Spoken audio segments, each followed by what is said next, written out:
Nehemiah 13. On that day they read from the book of Moses in the hearing of the people, and in it was found written that no Ammonite or Moabite should ever enter the assembly of God, because they did not meet the Israelites with bread and water, but hired Balaam against them to curse them.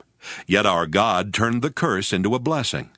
When the people heard the law, they separated from Israel all those of foreign descent. Now before this, the priest Eliashib, who was appointed over the chambers of the house of our God, and who was related to Tobiah, prepared for Tobiah a large room, where they had previously put the grain offering, the frankincense, the vessels, and the tithes of grain, wine, and oil, which were given by commandment to the Levites, singers, and gatekeepers, and the contributions for the priests. While this was taking place, I was not in Jerusalem, for in the 32nd year of King Artaxerxes of Babylon, I went to the king. After some time I asked leave of the king, and returned to Jerusalem. I then discovered the wrong that Eliashib had done on behalf of Tobiah, preparing a room for him in the courts of the house of God. And I was very angry, and I threw all the household furniture of Tobiah out of the room. Then I gave orders, and they cleansed the chambers. And I brought back the vessels of the house of God, with the grain offering and the frankincense. I also found out that the portions of the Levites had not been given to them, so that the Levites and the singers, who had conducted the service, had gone back to their fields. So I remonstrated with the officials and said, "Why is the house of God forsaken?" And I gathered them together and set them in their stations. Then all Judah brought the tithe of the grain, wine, and oil into the storehouses.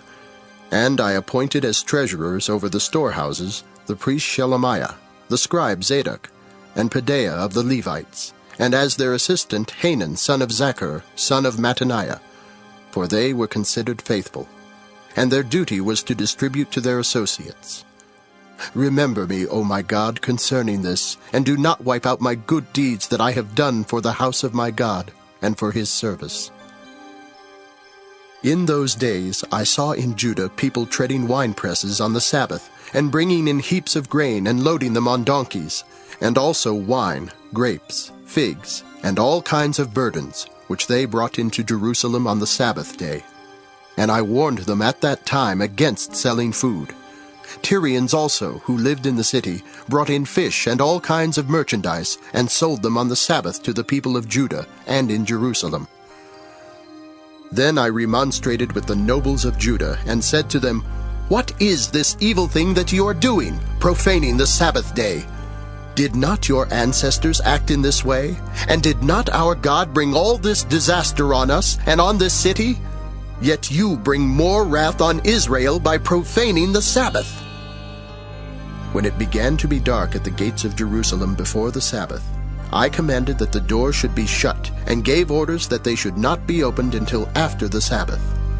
And I set some of my servants over the gates, to prevent any burden from being brought in on the Sabbath day. Then the merchants and sellers of all kinds of merchandise spent the night outside Jerusalem once or twice. But I warned them and said to them, "Why do you spend the night in front of the wall? If you do so again, I will lay hands on you." From that time on they did not come on the Sabbath. And I commanded the Levites that they should purify themselves, and come and guard the gates, to keep the Sabbath day holy. Remember this also in my favor, O my God, and spare me according to the greatness of your steadfast love. In those days also I saw Jews who had married women of Ashdod, Ammon, and Moab, and half of their children spoke the language of Ashdod, and they could not speak the language of Judah, but spoke the language of various peoples. And I contended with them, and cursed them, and beat some of them, and pulled out their hair.